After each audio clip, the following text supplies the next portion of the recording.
Halo, halo Hai semuanya. David, Halo Ci, masuk suaranya aman ya? maaf ya telat. Masuk masuk. Iya, nggak apa. Halo teman-teman, Tadi welcome, kayak selamat itu malam. kayak lampu. Apa? Sorry? Gimana? Tadi tuh abis itu tag video buat brand. Terus Hmm, kayak aku nyari-nyari lampu gitu ini biar terang. Terus nggak tahu kemana hmm. lampunya. Jadi makanya Oh, telat. Oke, oke lah, David aman lah. gimana? Apa kabar? Ya, kabar luar biasa Ci, 2 bulan terakhir ya, lagi lumayan banyak kerjaan, lumayan hektik. Tapi Hmm? growth-nya juga lumayan berasa 2 bulan terakhir. Jadi, thank God lah, walaupun stress levelnya meninggi, tapi hasilnya juga lebih tinggi juga sekarang. Growth-nya nih, growth apa nih? Growth income atau growth dari diri sendiri? Overall sih bisnisku growing, income growing, and then 2 bulan terakhir juga di market super bagus ya 2 bulan terakhir. Jadi bersyukur banget sih 2 bulan terakhir. Apa pembukaan 2022 yang sangat bagus. Iya, padahal Desembernya nggak dapat window dressing ya, malah awal tahunnya malah Hmm. bagus nih.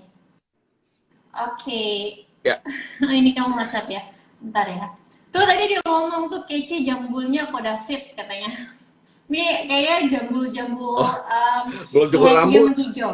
Oke, jadi Amin. nah tadi kan David ada bilang ya growing, bisnis juga growing. Mau tanya dong sebenarnya David tuh mulai bisnis tuh pertama kali, sorry sekarang kamu umur berapa ya? 20, 21? Umur 21 Ci. 21, 21. Oke, 21. Boleh nggak David ceritain Hmm. sedikit awal mula kamu tuh sebenarnya ngapain sih? Apakah di sosial media dulu, atau trading Oke. dulu, atau ngapain Ya, gitu? oke. Jadi, halo teman-teman, perkenalin nama gue David. Mungkin yang followers sudah kenal, tapi mungkin followers Charlie belum kenal gue mungkin ya. Jadi gue dulu start dari 2016, itu sebenarnya awal dari kerja dulu, Ci. Jadi dulu Hmm. tuh jualan-jualan, sebenarnya sempat jualan tuh kayak custom case. Terus kita, dulu aku awal tuh jualan HP bekas, terus jualan snack di sekolah, jualan baju, jaket, gitu-gitu. Terus 2017 itu baru kerja tuh jadi tourist guide, jadi tour guide. Jadi dulu aku umur 17 tahun, puji Tuhan bisa bahasa Inggris. Jadi hampir semua turis dari seluruh negara yang datang ke Indonesia tuh aku yang guide-in. Jadi aku spesialis buat nge-guide turis asing dari 2017.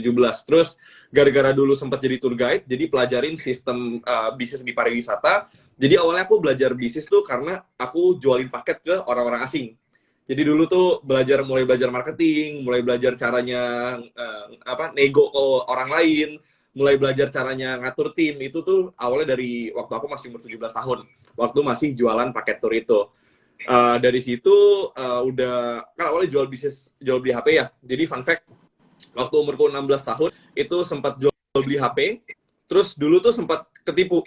Jadi udah punya tabungan sekian belas juta umur 16, gara-gara ketipu akhirnya bangkrut. Ya, akhirnya duitnya pokoknya waktu itu sisa 100 ribu, jadi 100 ribunya tuh dipakai buat belanja snack. Jadi kita jualin di sekolah, bangun jam 5 buat ngegoreng nugget gitu ya, buat cari duit receh lah zaman dulu.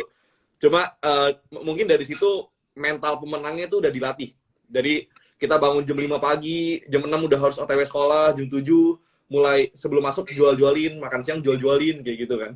Jadi emang apa ya, bukan bakat sih, bisa dibilang skill dagangnya itu udah dilatih dari zaman dulu, dari zaman masih sekolah kayak gitu.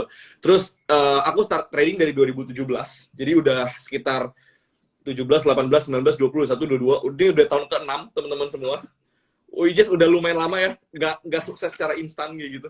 Jadi prosesnya lumayan lama, udah 6 tahun. Baru masuk ke sosial media tuh kira-kira bulan Februari 2021. Jadi sebenarnya baru maybe setahun lah, setahun terakhir tuh baru aktif di sosmed. Zaman dulu tuh kenapa nggak aktif? Gara-gara bisnisku tuh semuanya offline, Ci. Jadi gara-gara COVID, kita kan dipaksa untuk adaptasi ya. Jadi itu bisnis online ku tuh baru mulai gara-gara COVID 2020. Hmm. Tapi dari 2017, 18, 19, 20 tuh semua bisnis offline. Aku ada bisnis travel, ada invest ke catering, kita punya event di store juga, terus kita juga trade di saham dari 2017. Tapi baru COVID semuanya shutdown, tiba-tiba pasar saham tuh dulu anjloknya tuh dari 6.500 sampai 3.900. Itu hampir tiap hari saham semua ARB. Tadinya kita tiap bulan bisa dapetin income tambahan dari saham, ini udah nggak bisa gara-gara tiap hari ARB. Terus kita nggak tahu tuh bottomnya di mana.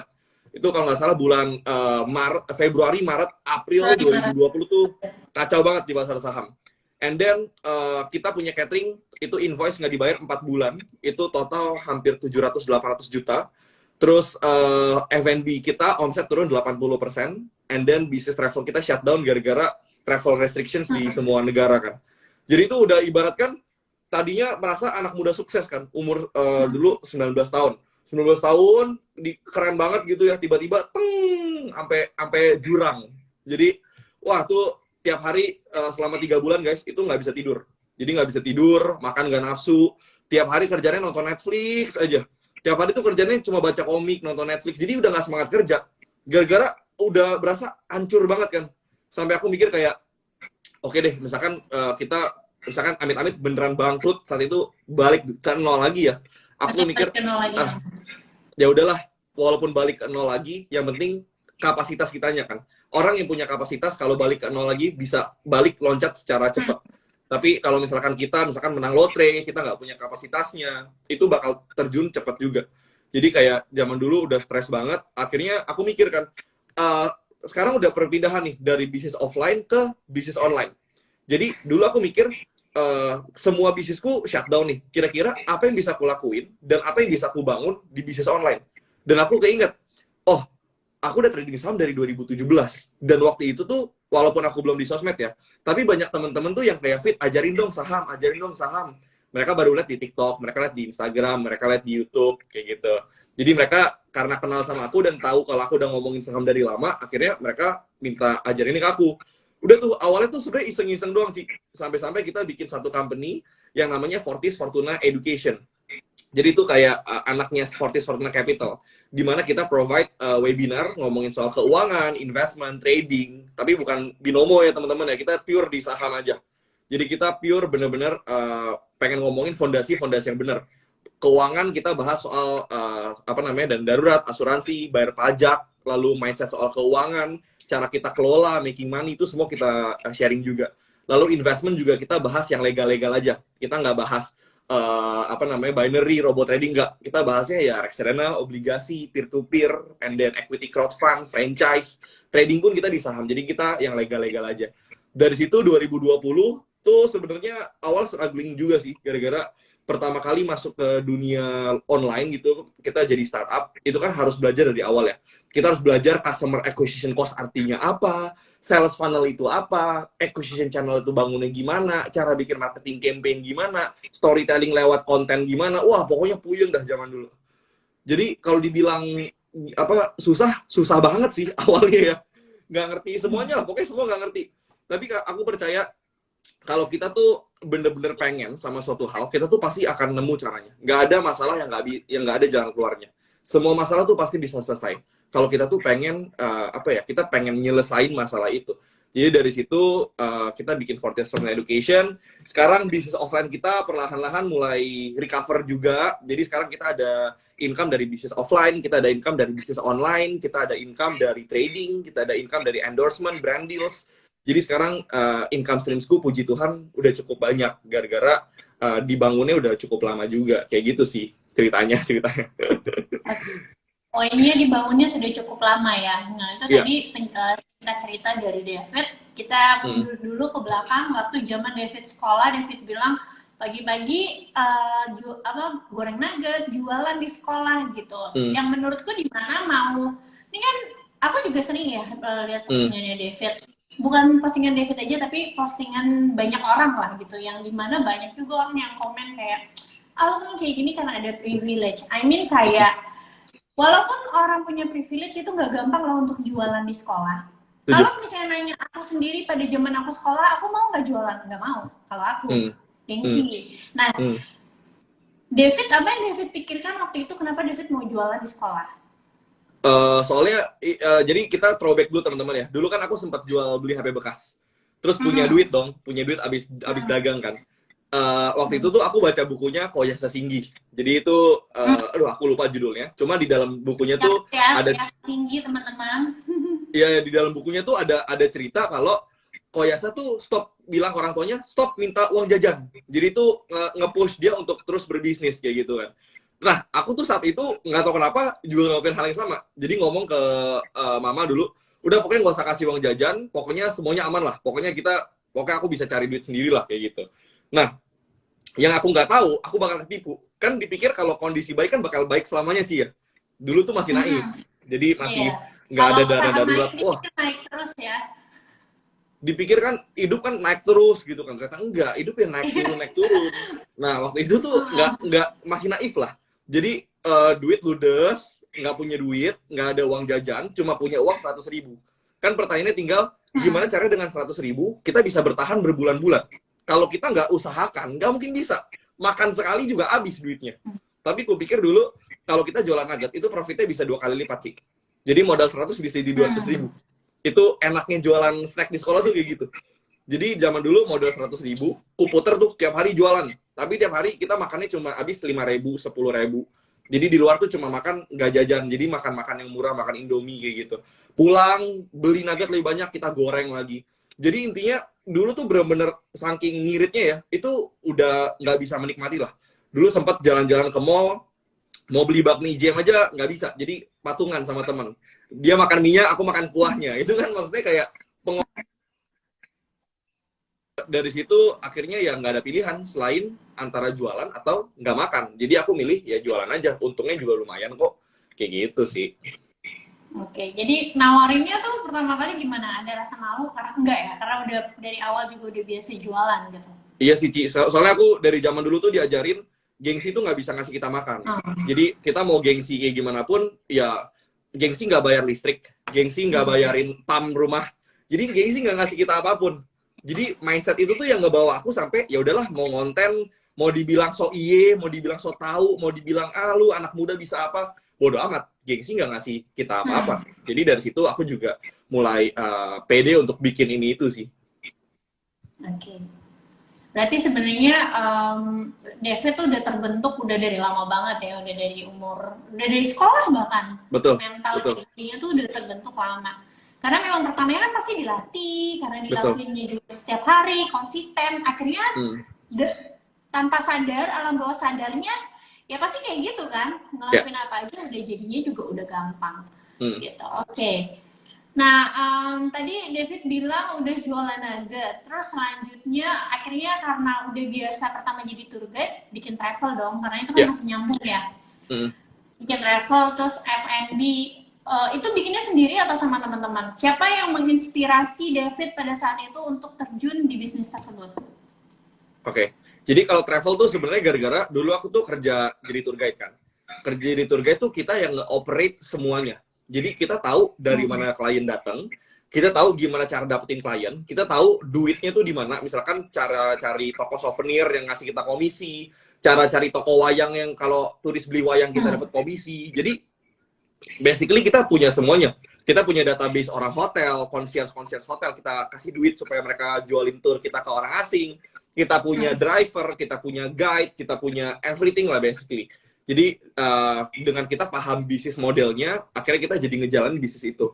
Kalau bisnis F&B itu sebenarnya terinspirasi gara-gara mamaku. Jadi mamaku tuh hobi masak sih.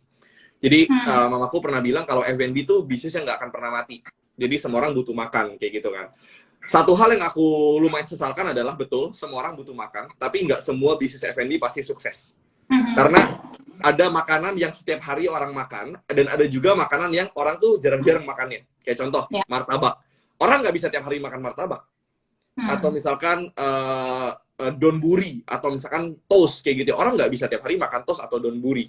Jadi kayak kita pun harus ngekombinasiin antara produk yang dimakan tiap hari dan produk yang dimakannya tuh ketika ada acara aja. Dan zaman dulu tuh aku masih nggak ngerti akan hal-hal itu. Tapi sebenarnya sebelum COVID tuh bisnisnya lumayan. Tapi setelah COVID kita nggak bisa adapt. Akhirnya kita close juga itu bisnis F&B. Gara-gara udah cukup boncos sih waktu itu. Tapi ya sekarang aku nggak menyesali satu hal pun sih. Gara-gara dari kegagalan itu jadi belajar gimana caranya running bisnis dengan baik. Jadi kalau dulu aku nggak punya banyak kegagalan di bisnis-bisnis sebelumnya, aku rasa nggak mungkin bisa ngebikin bisnis yang seperti sekarang. Ya pasti di balik kegagalan itu kan pasti ada pelajaran yang bisa kita dapat. Kayak aku juga pernah nonton Rudy Salim juga, dia pernah diwawancara sama siapa ya, aku lupa. Dia sendiri juga bilang kan bisnisnya dia juga orang lihatnya kayak prestige, sukses dan lain-lain. Tapi sebenarnya di belakang itu ada banyak bisnisnya dia tuh yang gagal gitu. Tapi kan ketika misalnya bikin 10 bisnis jadi 2 aja, itu biasanya growth-nya tuh udah bisa ngalahin semua yang gagal. Sama juga kayak di saham. Katakanlah Peter Lynch bilang dari 10 saham yang kita punya bener 6 aja. Itu udah bagus banget, bisa ngalahin semua loss-loss-nya gitu. Misalnya di kripto juga sama, tebar ke 10 koin, bisa bener 5 aja, itu udah bagus banget gitu. Jadi memang ya jangan pernah takut gagal, tapi bukan berarti ini dijadiin alasan untuk kamu gagal terus, mau itu di market, mau itu di real life ya kan. Gagal sih, tapi setiap tahun gagal, mulu gagalnya lebih tinggi daripada keberhasilannya gitu. Oke. David kan sempat kuliah di China. Pas di China cari duit juga nggak? Apa yang David lakuin di sana? Jadi aku ngeliat kamu tuh kan passion banget gitu kalau cari uang, itu semangat banget. Iya. Aku kuliah di China tuh Agustus 2019. Jadi kan dulu aku udah trading udah dari 2017 ya. Jadi waktu aku ke Cina pun portofolioku tuh udah lumayan buat nge-cover semua biaya hidupku di Cina. Jadi aku trading for living pun itu udah nge-cover semua kebutuhanku waktu aku di Cina dulu. Tapi dulu tuh 2019 tuh market sideways, teman-teman. Jadi market tuh nggak sebergairah kalau lagi bullish lah. Pokoknya tuh lumayan susah kalau kita misalkan orang baru di market. Untung aku udah lumayan lama juga. Jadi waktu itu tuh masih sempat 2019 dapetin cuan di beberapa emiten yang kayak misalkan waktu itu dulu konstruksi ya, waktu pemilihan presiden. Terus kita juga sempat main di beberapa saham-saham kecil, consumer. Tapi zaman dulu tuh sebenarnya cukup. Tapi gara-gara aku lihat kalau pasar saham itu zaman dulu susah cari cuan. Gara-gara volume rendah, lalu marketnya sideways. Akhirnya kita diversifikasi. Aku ada invest ke catering tuh 2019. And then dari situ cukup sih, dari situ sama dari saham ya. Terus dulu aku juga sempat jualan-jualan, cuma ya nggak gitu cuan lah. Tapi mostly income-ku tuh dulu dari catering sama dari si saham ini, trading saham ini. Oke. Tadi kan David tadi bilang invest ke catering. Berarti ini sebenarnya cateringnya punya orang, terus kamu chip in. Catering punya orang. Betul. Jadi kita gimana waktu itu bikin kamu pilihnya? Kenapa bisa mau chip in di situ? Gara-gara ini Ci, aku tuh mikirnya catering itu kan udah kerjasama sama pabrik. Jadi mereka udah punya kontrak. Jadi kontraknya dalam 1 tahun dibayar pakai invoice kan. Jadi dalam 1 tahun itu kita udah punya income secara pasti. Dan itu waktu itu kalau nggak salah kisaran ada 4 catering, kita handle 3 shift per pabrik. Jadi itu ada 12 shift dalam 1 hari. Kita nge-handle 4 pabrik 3 shift kayak gitu kan. Itu kan maksudnya income-nya udah predictable. Jadi zaman dulu aku berpikir trading kan income-nya fluktuatif ya.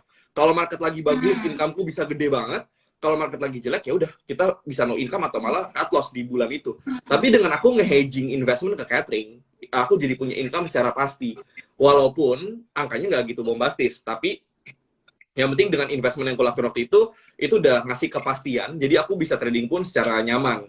Karena aku berpikir sebenarnya trading itu lebih enak ketika kita punya ibaratkan tali pengaman lah, which is bisnis di belakangnya. Jadi aku pun walaupun modal sebesar apapun, untuk sekarang aku nggak akan jadi full time trader. Gara-gara full time trader itu punya target. Sama halnya kayak aku zaman dulu punya target dong. Kalau nggak nyampe target mau makan apa besok kayak gitu kan. Tapi kalau kita punya bisnis di belakangnya, kita nge-hedging ke bisnis-bisnis kayak dulu catering, F&B, travel kayak gitu. Kita jadi punya buffer lah. Misalkan kita di bulan yang kalah atau di bulan tanpa profit, kita jadi bisa nambelin itu dari bisnis kita. Tapi ketika di bulan yang menang, kita income-nya 2 kali lipat. Kita dapat dari bisnis, kita dapat dari trading. Itu kan enak kalau kayak gitu. Oke. Nah, bentar ya. Jadi si catering ini masih ada Fit sampai sekarang atau udah? Catering masih ada Ci. Cuma ya sekarang angkanya udah nggak sebombastis dulu lah. Kita udah exit sebagian juga. Ya, tapi kan itu kan bagian dari perjalanan kamu untuk menuju sampai sekarang kan, gitu. Betul. Nah, itu juga belum tentu kamu bisa sampai sekarang. Nah, selanjutnya nih Fit, kita maju ke 2020 yang kamu bilang ternyata tadinya hidup tuh kayaknya enak banget, kena pandemi ternyata bisnis offline pada tutup semua. Gimana kamu cara beradaptasinya di tahun 2020 akhirnya mutusin nih untuk kayak mau nggak mau kayaknya emang harus ke online deh gitu. Karena nggak gampang loh orang yang udah biasa jualan offline, apalagi kalau misalnya jualannya udah lama ya, bisa mutusin buat atau mengakui bahwa sekarang nih trennya udah beda gitu. Trennya udah beda, mau nggak mau harus ke online. Karena aku lihat juga waktu pas kita pandemi 2020 ya Fit ya, Akhirnya yang bisa survive itu tukang sayur adalah tukang sayur yang mau masukin tokonya ke Tokopedia. Ya, setuju. Mhm. Atau ke Shopee. Ya, Habis PSBB ketat, nggak bisa kemana-mana. Oh, orang boleh kemana-mana pun pada takut loh ke pasar. ya. Ya kan? Hmm. Ya. Apa yang bikin David waktu itu memutuskan kayak, oh ya nih kayaknya memang harus start ke online dan dari nol lagi. Dan apa aja yang David lakukan pada saat itu? Apakah misalnya ikut ambil kelas lagi, seminar lagi, atau seperti apa? Jadi ini sebenarnya God's plan sih, Ci. Jadi sebenarnya rencana Tuhan juga sih. Zaman dulu tuh mungkin teman-teman ngeh ya, kalau digital marketing tuh lumayan rame. Tahun 2018-2019, digital marketing.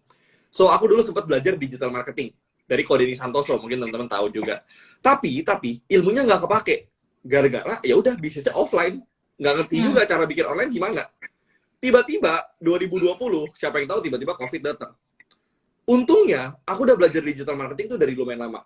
Jadi tuh dulu kita udah ngerti caranya bikin storytelling, bikin konten, caranya marketing. Wah, itu tuh aku udah ngerti tuh. Caranya bikin funnel, caranya apa upsell, downsell, cross sell, ningkatin average bucket daripada bisnis kita kayak gitu. Jadi karena dulu udah belajar digital marketing, waktu COVID datang, itu tuh aku at least udah punya ilmunya lah. At least tuh udah ngerti harus apa. Kan pertanyaannya tinggal, apa yang harus dijual gitu kan. Kan udah ngerti nih, gimana cara ngejualnya. Sekarang pertanyaannya adalah, apa yang harus dijual? Zaman dulu tuh aku mikirnya, kalau balik jualan casing HP lagi, semua orang udah jualan casing HP. Kalau balik jualan paket tour, udah nggak ada orang yang mau beli paket tour. Jadi akhirnya ya kita ngeliat, oh orang-orang pada di rumah aja. Dulu pun waktu sebelum aku bikin bisnis online ini, aku juga trading kan. Jadi kerjaanku tuh tiap pagi mantengin market doang, beres market udah tiduran nonton Netflix. Tapi aku mikir, nggak bisa nih gini-gini aja. Akhirnya aku pikir, oh ya udah daripada aku trading sendirian, mending kita trading rame-rame aja. Jadi itu awalnya dari teman ke teman, belajar. Itu tuh awal mouth out mouth. Jadi kan dulu aku belum bikin TikTok, belum konten di Instagram. Itu semua klien kita itu benar-benar mouth to mouth promotion. Jadi aku nggak ada keluar budget marketing sepeser pun. Semuanya itu dari gue mana bisa belajar dari David nih, ayo belajar bareng. Jadi kita tuh kumpulin community-nya dulu. Nah dari situ baru aku mulai kayak, kayaknya seru juga ya ngeliat konten TikTok orang-orang kok keren gitu. Terus zaman dulu kita ngeliat banyak lah teman-temanku sekarang yang dulu kuliah kayak misalkan Axel, Dennis, kan mereka kan mulai duluan kan. Jadi kayak, kayaknya nih anak-anak muda seumuran dan kayaknya aku maksudnya aku juga punya kapasitas buat ngomongin hal ini. Ya udah akhirnya iseng-iseng bikin, kan dulu kita juga sempat live ya waktu awal aku bikin ya. Ya puji Tuhan aku juga nggak expect sih bisa jadi seperti sekarang, tapi ya itu balik lagi God's plan, itu rencana Tuhan mungkin. Oke. Nah, aku mau tanya dong sama David gitu ya.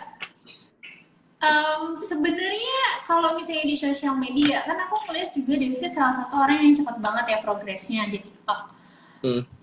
Poin paling penting yang harus disampaikan untuk audiens supaya bisa jadi sebesar David tuh sebenarnya apa sih? Soalnya aku rasa sebenarnya gini, banyak sekarang orang yang mau coba kan ke sosial media kan, tapi mungkin masih bingung nemuin formulanya seperti apa. Mungkin dia melihat, kalau si ini kayaknya dia karena cantik doang deh, dia bisa jadi misalnya followersnya banyak.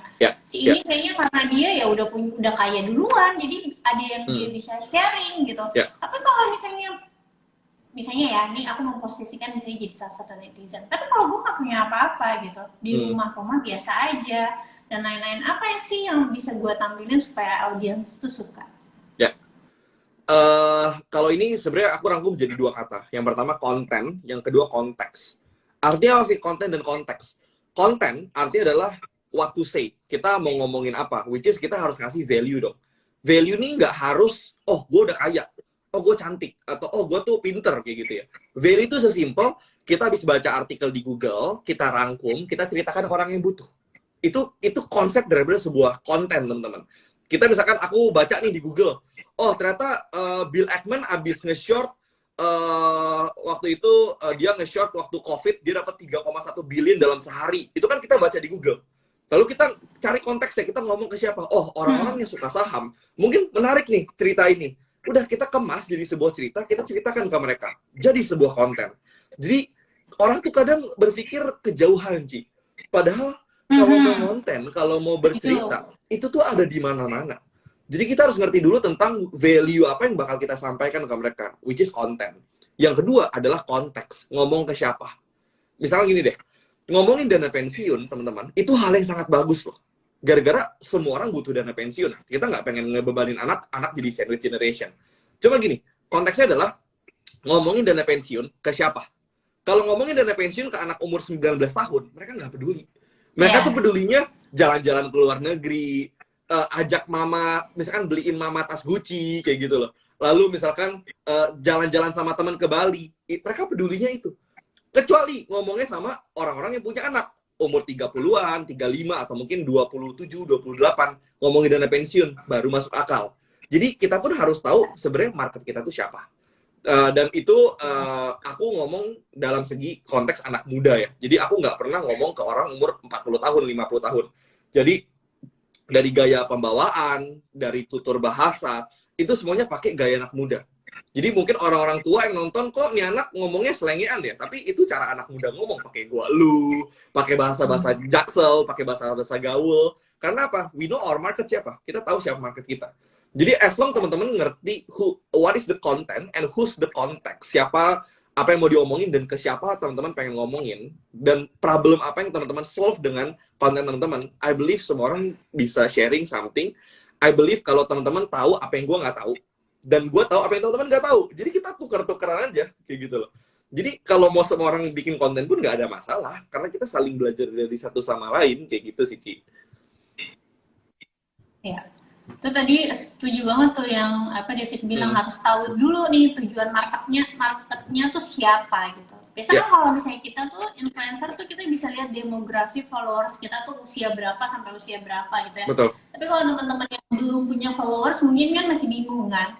Jadi ya tentuin dulu siapa gitu pertama targetnya. Contoh kayak misalnya aku, karena aku bukan orang pekerja, pasti aku nggak bisa dong bikin konten kayak investasi dengan gaji UMR. Iya, iya. Nggak relate, karena aku nggak jalanin gitu. Karena aku nggak jalanin, nggak relate, nanti malah jadi miss kan gitu. Jadi sharingnya ya yang berdasarkan sesuai yang kita jalanin aja gitu. Kayak tadi David, anak muda, memang tujuan marketnya anak muda, sesuai dia cara ngomongnya kayak gitu. Mungkin ada orang misalnya baby boomer, satu milenial yang agak ke atas ngeliatnya, kok nih anak gini banget ya, berarti kamu bukan target market saya gitu aja kan. Kadang kita juga mau berdebat juga karena value-nya nggak sama gitu, yang satu lihatnya di sini, yang satu lihatnya di sini, jadi ya percuma juga kan, kadang nyampe-nyampein juga gitu.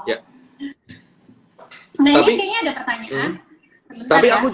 aku juga against sama konten-konten yang nggak ada value-nya, Ci. Jadi aku merasa bahwa setiap konten yang aku sampaikan itu harus punya manfaat. Jadi at least ada cerita yang bisa jadi manfaat untuk orang yang baca.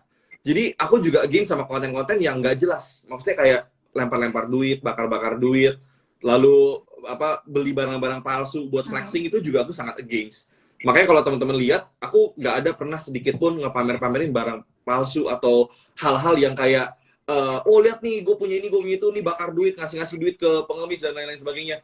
Sebenarnya itu dulu konten yang rame, Ci. Dan dulu kalau kita pengen cari engagement, konten itu adalah konten terbaik. Gara-gara semua orang lakuin itu dan berhasil. Ikut iko-ikoyan, lalu giving donation, apa bagi-bagi duit PPKM gitu kan. Cuma aku ngeliatnya kayak, kok ini terlalu cari engagement dengan cara yang nggak baik gitu ya. Jadi kayak enggak lah, aku nggak suka flexing kayak gitu loh. Tapi kalau ada yang bilang sering pamerin Porto, kalau itu sebenarnya bukan flexing, tapi itu adalah mungkin perspektif orang beda-beda teman-teman ya. Tapi aku masih muda gitu kan. Terus orang-orang banyak yang meragukan kan. Wah, lu masih muda, lu ngomong bohong ya. Ya udah, kalau lu pengen kita ngapain? Lu pengen buktiin Porto, ya udah kita buktiin. Cuma setelah dibuktiin dibilang wah flexing nih orang, ya udahlah. At the end kita nggak bisa menyenangkan semua orang gitu loh.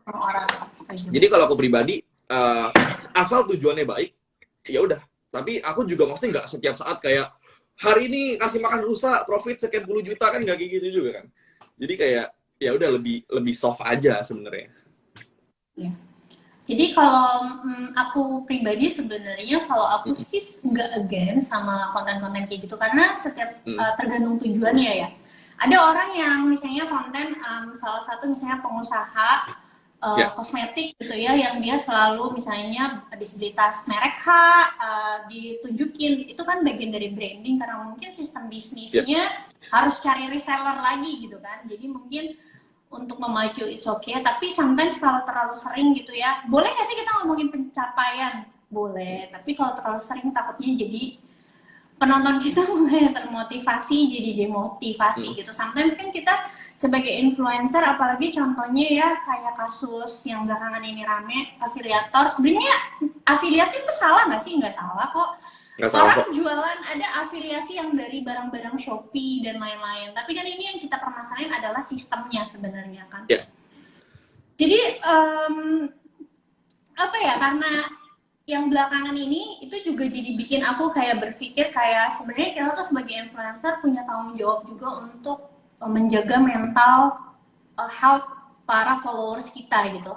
Jadi jangan sampai tuh oke, ada orang-orang yang jadi ngerasa punya penyakit hati, walaupun kita pasti akan mikirnya ya siapa suruh lo punya penyakit hati gitu, tapi kan namanya orang kadang kita nggak tahu ya, kita tiba-tiba dia dari kantornya habis dapat berita kabar buruk atau PHK melihat sosial media kita lagi gini takutnya jadi punya penyakit hati. Itu sih yang perlu diperbaiki. Cuma kalau masalah konten tebar duit, aku pribadi akan lebih ingetin ke teman-teman semuanya gitu bahwa segala sesuatu yang ditampilin di sosial media ya Fit ya, baik David, aku pribadi dan teman-teman yang lainnya itu punya maksud dan tujuan gitu. Pasti punya maksud dan tujuan. Kalau nggak punya maksud dan tujuan nggak akan kita share. Setuju. Contoh, aku jarang banget ngepost sama suami, bener nggak? Jarang banget, karena aku nggak punya maksud dan tujuan untuk nge-share kehidupan pernikahan aku gitu. Gitu. Jadi teman-teman harus pikirin itu gitu. Jadi jangan teman mentah-mentah ya, cukup ambil ilmunya, tapi jangan juga kalian mendewakan satu influencer, termasuk juga jangan terlalu mendewakan aku gitu. Karena biar gimana pun kita juga pasti kan punya kekurangan ya Fit ya, takutnya ketika kalian tahu kekurangan kita kalian malah kecewa. Jadi lebih baik biasa-biasa aja, lebih baik suka sama kita karena ilmunya, jangan sama orangnya gitu. Setuju. Oke. Tadi bagus banget jawabannya David ya tentang yang membangun konten itu, konten dan konteks. Nah, pertanyaannya nih Fit, kalau misalnya orang yang baru mau mulai nih, apakah butuh, kan kadang ada orang yang kalau dia pakai iPhone, merekamnya pakai kamera dan lain-lain, itu matters nggak sih sebenarnya alat itu? Kalau aku dulu belajar dari Gary Vee, mungkin teman-teman tahu Gary Vee ya. Gary Vee itu pernah ngomong kayak gini, kenapa orang nggak buat konten, itu bukan gara-gara mereka nggak punya alat bagus, tapi gara-gara mereka nggak punya rasa percaya diri. Karena mereka merasa bahwa bikin konten tuh harus perfect, bikin konten tuh harus cahayanya bagus, bikin konten tuh harus kualitas layarnya, kameranya bagus. Kalau teman-teman lihat video TikTok gue pas awal-awal, itu lightingnya sampah banget. Itu gelap, remang-remang gitu loh. Terus kayak, ya udah, but we start where we are gitu loh. Kita mulai dari apa yang ada aja. Dan prinsipku dulu adalah document, not create. Jadi aku mendokumentasikan perjalananku, Ci. Aku mendokumentasikan, oh trading gue lagi kayak gini loh. Dokumentasiin, oh gue kalau trading caranya begini loh. Dokumentasiin, oh saham yang lagi gue tuh ini loh. Jadi aku nggak berusaha create something. Aku cuma mendokumentasikan perjalananku. Dan I believe bahwa semua daripada kalian itu pasti punya perjalanan. Dokumentasin aja perjalanan kalian. Fit, kalau nggak ada yang mau nonton gimana? At least lu dan keluarga lu bisa nonton. Jadi the worst case adalah lu punya kenangan untuk diri lu punya kenangan untuk keluarga lu. Lu bisa nunjukin ke anak istri nanti, lihat nih papa dulu merintis karir begini loh. That's a beautiful thing. Nggak harus ditonton sama ratusan ribu atau jutaan orang. Jadi let's start from documenting your life. Jangan fokus creating. Karena gini, orang berpikir kalau momentum itu diciptakan atau datang tiba-tiba. Enggak, teman-teman. Momentum itu diciptakan karena kita mengambil langkah. Orang berpikir percaya diri dulu baru bikin konten. Kebalik, bikin konten dulu, put in the quantity, baru quality akan muncul. Baru percaya diri akan muncul. Baru kita ngerti cara storytelling, kita ngerti cara bikin script, kita ngerti cara edit video. Karena apa? Kita udah jalan dulu. Momentumnya sudah ada.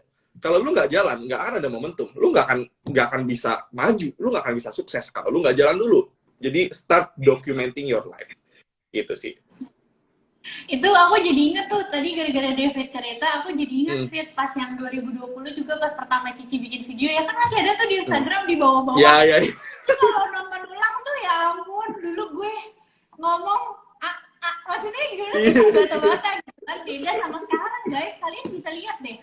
Ke bawah-bawah gitu tahun Hmm. 2020 pas aku bikin video itu, ya ampun nggak banget deh, tapi itu Ya, perjalanan kan, tanpa itu nggak ada ya. aku kayak sekarang yang nggak, yang bisa ngomong, walaupun mungkin banyak yang tahu dulu aku syuting dan lain-lain, tapi Hmm. ngomong depan kamera pas kita ngomong sendiri gini beda loh guys gitu. Setuju. Tanpa itu Hmm. nggak ada aku yang sekarang gitu, nggak ada aku yang nemenin kalian seperti saat ini. Hmm. Oke, nih Fit, ada pertanyaan dari Pamungkas, kebetulan Ya. karena tadi pas aku posting sama David, jadinya banyak DM masuk nih. Pertama dari Pamungkas, kalau mau jadi content creator, financial sama investment seperti kakak, apa bekal utamanya selain knowledge dan skill di bidang investasi dan finansial?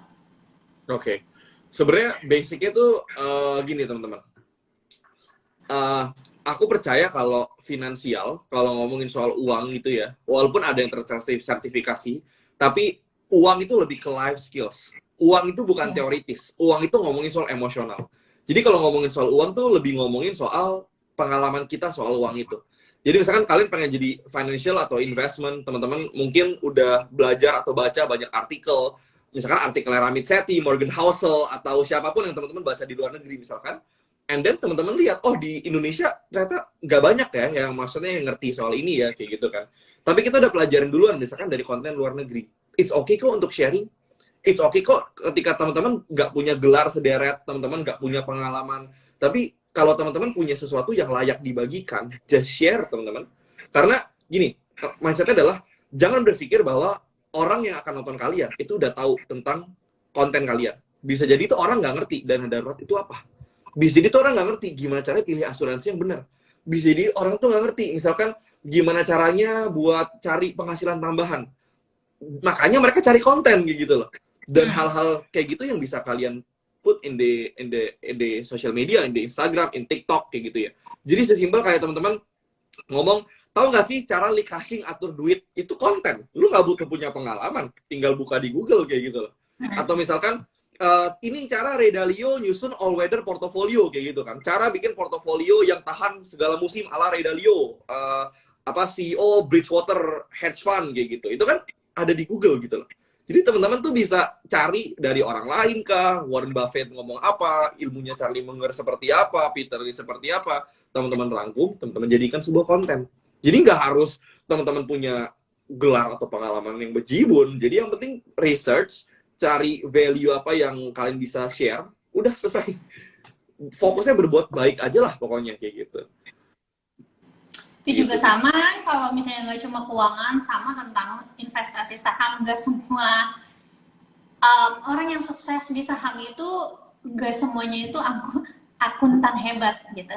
Karena saham itu kalau katanya Peter Lynch itu kan bukan ilmu eksak kan, tapi seni gitu. Ya. Dalam artian orang jago banget baca laporan keuangan, atau karena dia bisa bikin laporan keuangan, belum tentu dia bisa menemukan seninya di dalam situ gitu. Kadang orang yang terlalu jago banget secara teori malah suka ragu-ragu nih mau masuk. Tapi orang yang nothing tulus karena dia tahu misalnya, oh ya beli aja karena memang perusahaannya misalnya punya prospeknya bagus, saya ngeliat nih cabangnya, kalau katanya Peter Lynch ya, di bukunya itu kan istrinya tuh beli pakaian, terus dia bilang pakaian ini nyaman, akhirnya dia beli kayak gitu kan. Terus dilihat juga karena udah buka cabang di beberapa yang kayak gitu-gitu. Jadi sama, nggak perlu harus jadi ahli dulu. Justru gini, kalau misalnya kalian udah bikin konten ya teman-teman, apapun itu ya, kita nggak ngomongin tentang keuangan atau investasi, misalnya masak sekalipun atau apapun itu, justru ketika kalian bikin konten itu malah diri kalian tuh akan growth dengan sendirinya, karena kalian harus cari bahan baru untuk bikin konten kan. Ketika kalian mencari bahan baru, pasti kalian belajar.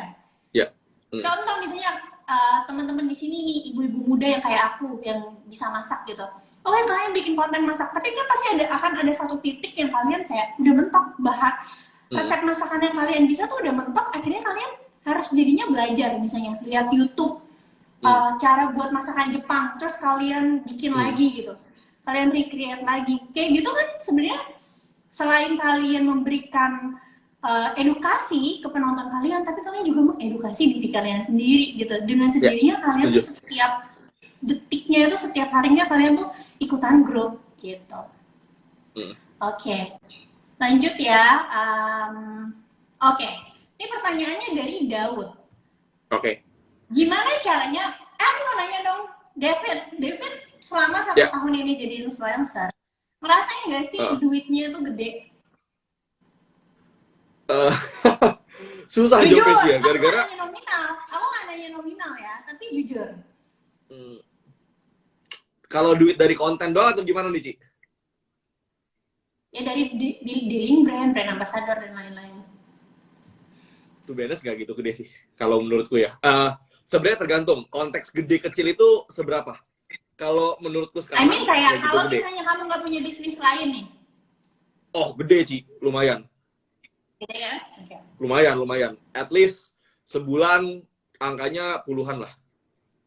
Ya, maksudnya kita ngomong kalau misalnya kamu nggak punya bisnis lain ya. Kayak untuk orang yang misalnya nggak punya income lain, pasti ngelihatnya lumayan gede lah ya. Apalagi kalau misalnya tadi kamu punya kerjaan kayak ibu rumah tangga dan lain-lain.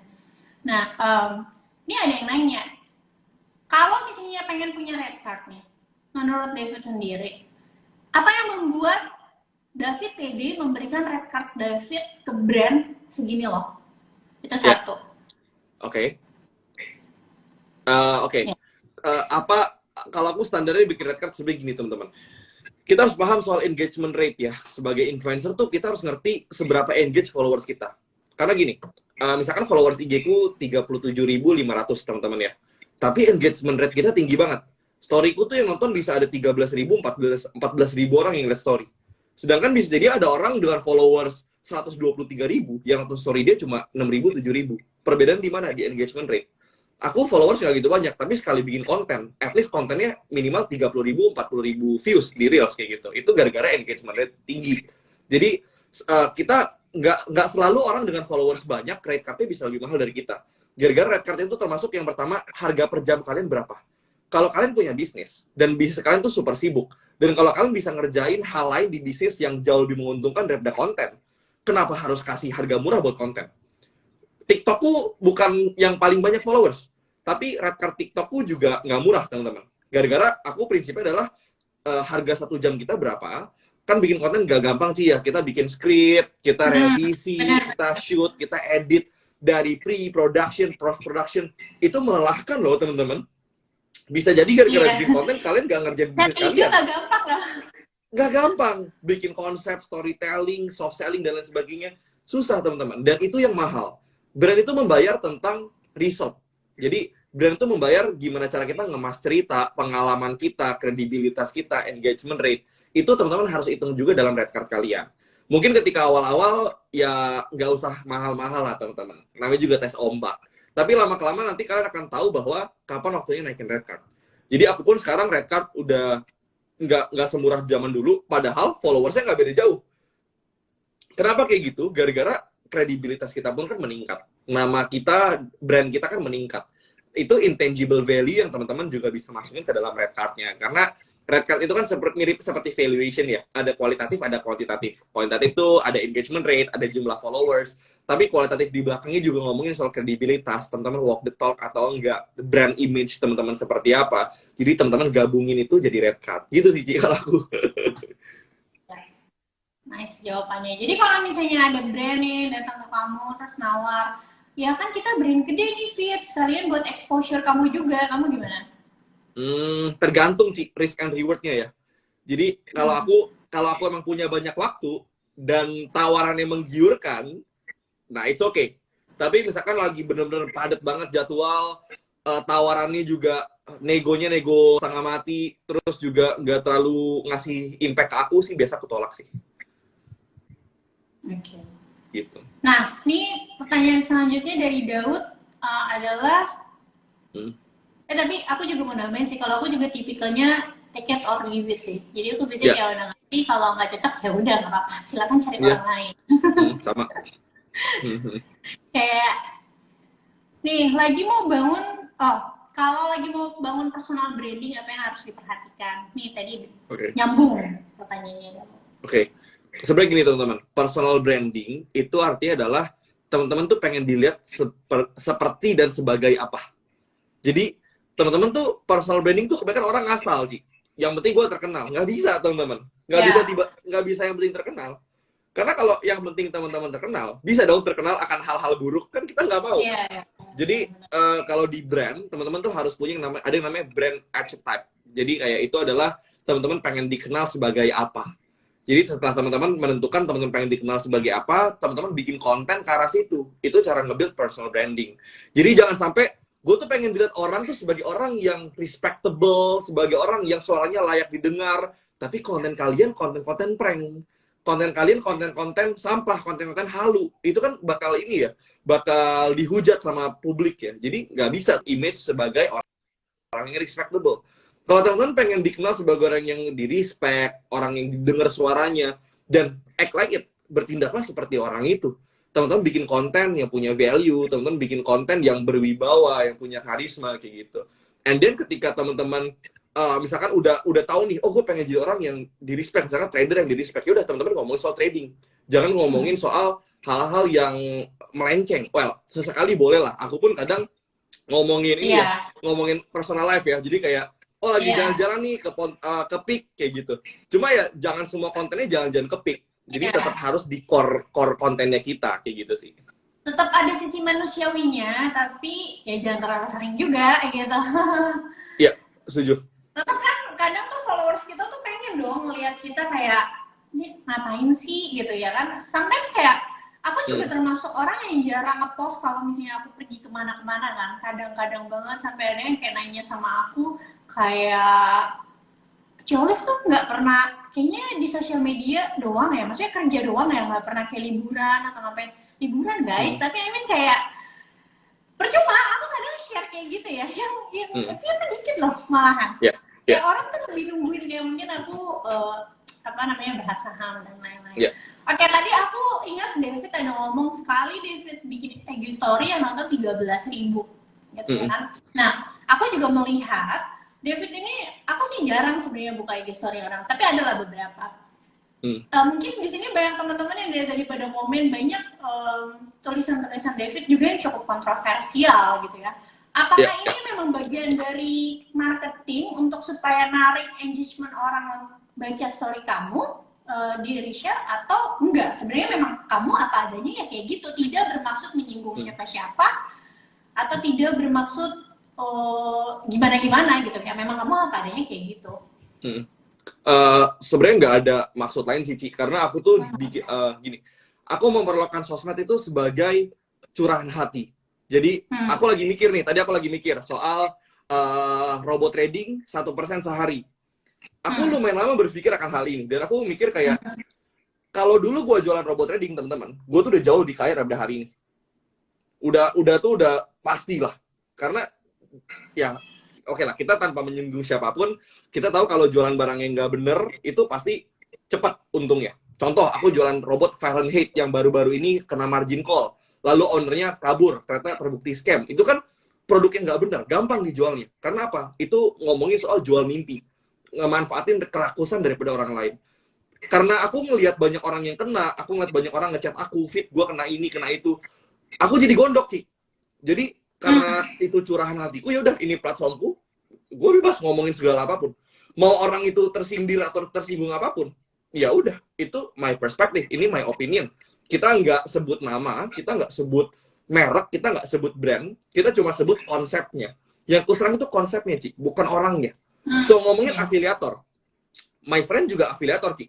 Maksudnya kayak aku juga kenal beberapa afiliator yang lagi kena masalah kayak gitu. Cuma ya udah, kita serang konsepnya, kita nggak serang orangnya.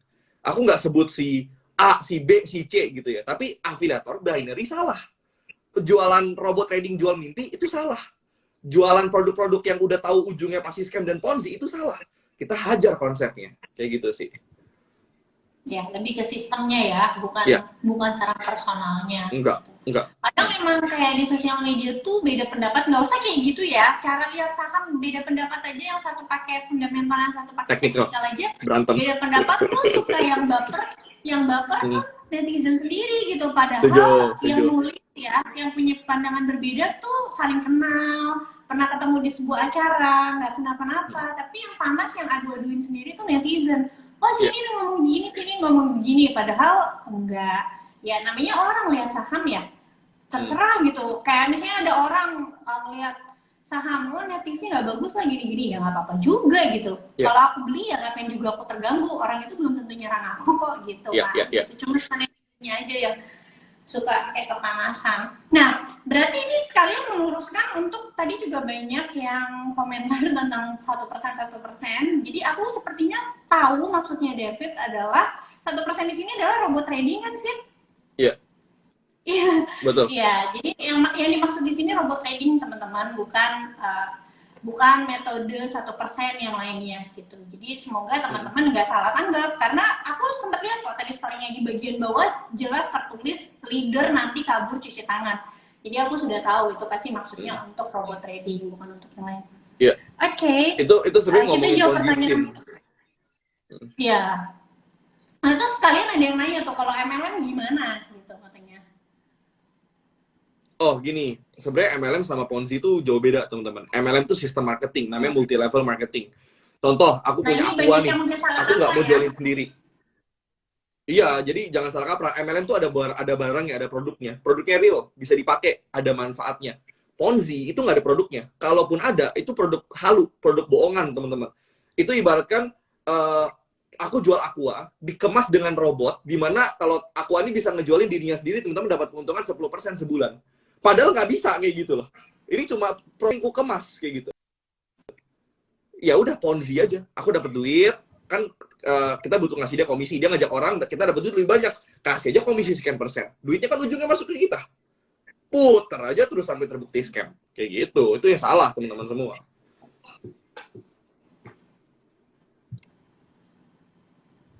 Oke. Nih, Fit, Ya. kita ada pertanyaan dari Karlam. Kok nggak muncul? Bentar ya. Gimana Oh cara ada nih, udah nih. bercerita kayak David? Belajar atau bisa dengan sendirinya? Satu yang harus ku tekankan, dulu aku adalah tour guide teman-teman semua. Aku udah terbiasa menceritakan sejarah Indonesia 100 tahun terakhir. Benar. Aku bisa ceritain dari zaman Majapahit sampai detik ini. Aku bisa ceritain zaman Soekarno 1965 bangun Monas sampai detik ini. Jadi kayak aku udah terbiasa bercerita. Jadi I believe kalau skill itu, oke, some people punya bakat teman-teman. Itu nggak bisa dipungkiri. Maybe salah satu bakatku adalah aku bisa menceritakan sesuatu dengan baik. Maybe itu talent. Tapi teman-teman, talent itu nggak ada gunanya kalau nggak dilatih. Jadi talent pun harus dilatih. Cara opening, cara bridging ke konten, cara closing, intonasi, artikulasi, penggunaan bahasa, itu pun semua harus dipelajarin. Jadi nggak ada sesuatu yang instan. Pengen jadi lebih jago bercerita, belajarlah. Pengen lebih jago trading, belajarlah. Belajar investasi, ya belajar. Kalau mau lebih jago, tinggal belajar. Kayak gitu. Minimal ya, kalau misalnya nggak bisa jadi tour guide dulu, latihan di depan kaca ya. Nih, kayak tadi aku ingat David kan ada cerita dulu, pertama-tama David kumpulin teman-teman terus belajar bareng ya. Nah sama, aku juga dulu ya teman-teman, sebelum aku ke sosial media, itu buat aku latihan kayak di depan orang, presentasi laporan keuangan, misalnya ngajar gitu ya. Itu aku kumpulin teman-temanku dulu loh, yuk kita belajar laporan aku tahu keuangan tuh. yuk bareng-bareng. Ya, Iya, ya. jadi kan latihan dulu depan mereka kan. Kalau misalnya nggak latihan dulu ya percuma. Tapi kalau misalnya kalian nggak pede gitu ya, bisa coba teman-teman dulu suruh dengerin cerita kalian atau keluarga. Ya. Karena biasanya orang justru lebih grogi sama orang yang belum dikenal loh. Yang yang udah lama dikenal. Ya, Contoh aku kalau bikin video ya, depanku ada suamiku, aku malah tiknya bisa kayak ulang-ulang gitu loh. Karena kayak nanti kayak berasa dijudge, padahal suamiku mungkin nggak peduli juga ya kan. Kalau misalnya ngomongnya ke audiens gitu kan nggak kenal juga gitu, jadi salah bener juga ya udahlah urusan belakangan gitu. Ya. Nih ada yang ngomong kadang tuh susah dari belajar tuh bingung apa pertama yang harus dipelajari, how to start. Nah aku mau tanya sama David, kalau David itu termasuk orang yang suka ikut seminar juga atau enggak? Wah, dulu aku sampai dibilang, lu tiap minggu ikut seminar, sukses kagak? Begituin siapa sih? Literally hampir semua seminar. Kan, sukses? belum sukses sih, tapi udah lumayan lebih maju daripada zaman dulu lah. Sukses Tapi itu gini, kan relatif ya.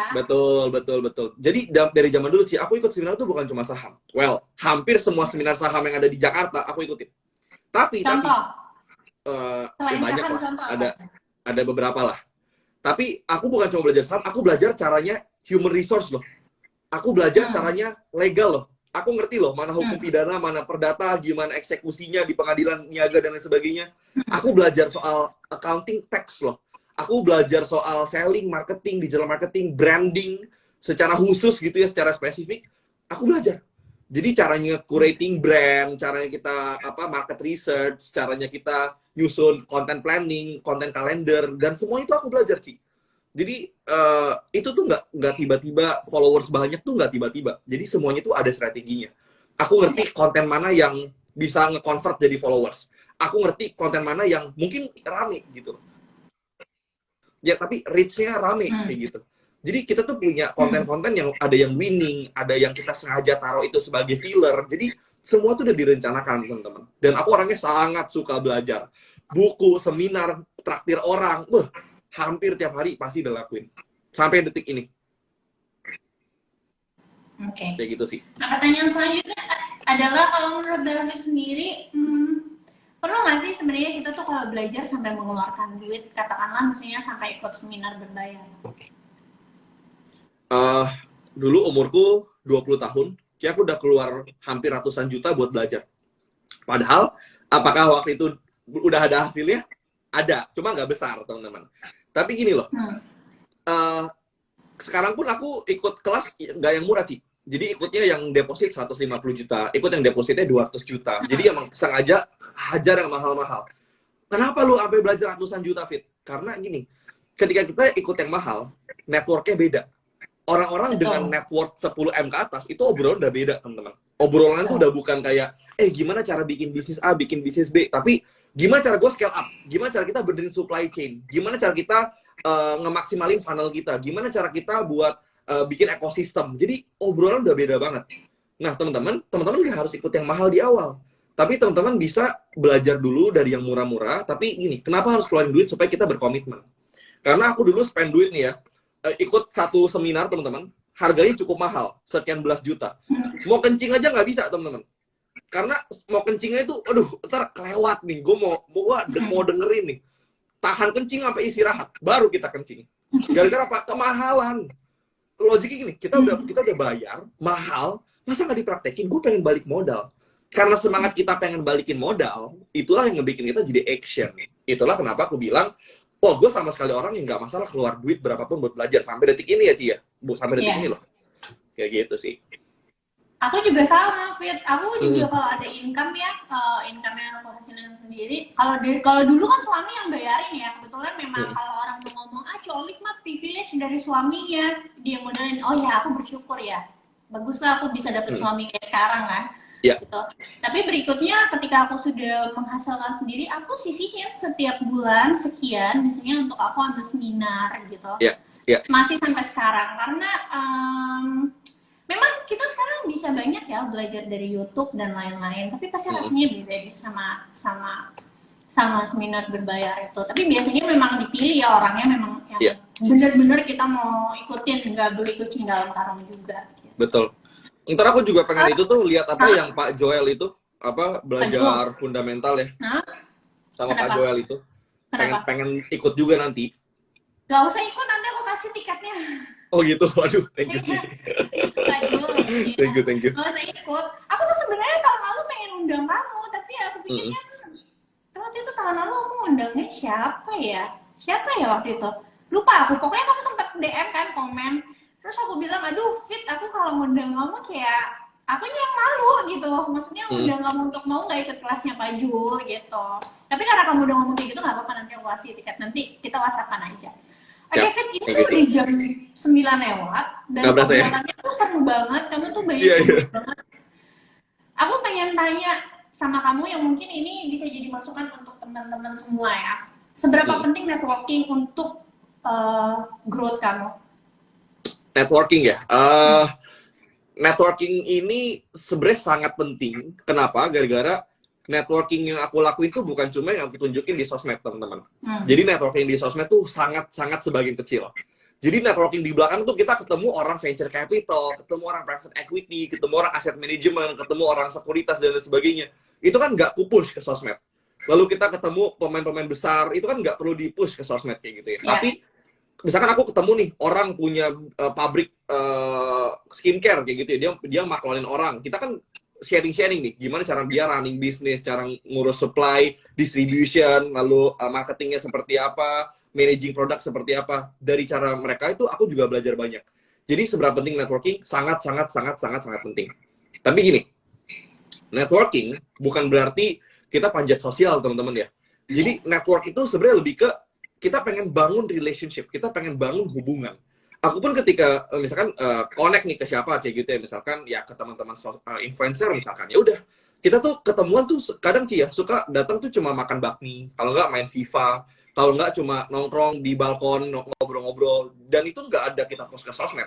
Kenapa? Karena kita pengen bikin relationship doang, kita nggak butuh setiap saat kita kontenin. Of course, kadang kalau kita ketemu ya sama-sama konten wajar lah.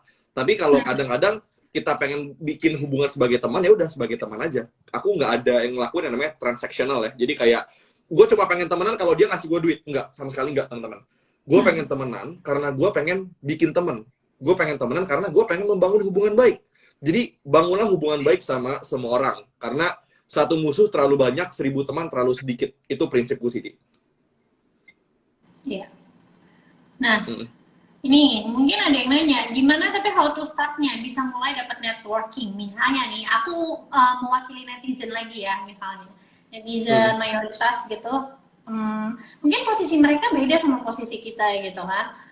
Mungkin mereka ngerasa kayak, aduh kayaknya gue belum jadi apa-apa nih, masih pekerja kantoran biasa nih. Gimana gue bisa masuk atau bisa punya networking kayak gitu? Malu nih. Kayak mau gabung sama grup itu tuh kayak malu nih, pantas nggak ya? Iya. Menurut Dev gimana? Perluas capacity, teman-teman. Gara-gara gini, networking itu asalnya dari kita ngobrol ya. Kita bangun hubungan, kita harus ngobrol. Kalau kita punya pandangan, kita punya pemikiran yang luas, kita punya ilmu yang luas, kita bisa diajak ngobrol apa aja. Kita bisa diajak ngobrol dari, wine apa yang enak ya, sampai ke kira-kira di Jakarta tempat apa yang hit, sampai kayak bisnis apa yang nggak kelihatan menguntungkan tapi sebenarnya super menguntungkan, lalu gosip dari misalkan anak konglomerat siapa gimana. Jadi kayak nggak perlu yang terlalu kaku, tapi itu yang santai-santai aja tuh kita juga harus ngerti. Dan itu yang penting kita punya general knowledge yang luas. Jadi kita harus pertingkat capacity kita dulu. Dan yang kedua, teman-teman tuh harus berfokus, gue tuh pengen ngebantu dia. Misalkan ya teman-teman pengen networking sama gue sangat open. Cuma kan waktu kita nggak gitu banyak ya. Jadi apa value yang bisa teman-teman bawa sampai kita tuh bisa meluangkan waktu untuk kalian. Dan yang ketiga, teman-teman tuh harus join community. Community tuh artinya kayak dulu kita join satu community, kita belajar. Walaupun aku belajar ke banyak orang. Aku udah dari 2018 satu komunitas. Iya, segituan. Tapi itu kan dari zaman dulu banget, sebelum kita bahkan bikin konten Ci ya. Jadi itu kita udah kenal sebelum kita bikin konten, teman-teman. Dari mana? Walaupun kita dulu belum siapa-siapa ya. Sekarang juga mungkin belum siapa-siapa sih. Cuma ya sekarang udah mungkin lebih dikenal lah. Cuma kita dulu ikut community. Dan itu yang aku bilang, teman-teman. Penting untuk kita berani spend duit untuk masuk ke community, untuk kita bisa belajar. Gara-gara dengan community yang bagus, ketika kita berani keluarin uang, orang-orang di situ pun adalah orang-orang yang sama-sama mau belajar. Orang-orang yang sama-sama berani keluarin uang. Jadi jangan takut buat belajar, tingkatin capacity, dan join community. Kayak gitu sih. Oke, Thank you David jawabannya. Thank you banget Ci. Ini 1 jam pada bilang kurang lama, tapi kurang lama. Udah lama. Kasihan David harus ngerjain hal-hal yang lain juga. Terus juga terima kasih David udah mau tampil di live Instagramnya Cici, dan Cici minta izin ini di-share di YouTube nanti ya. Silakan. Iya. Oke, terima kasih atas waktunya. Tetap menginspirasi banyak anak muda.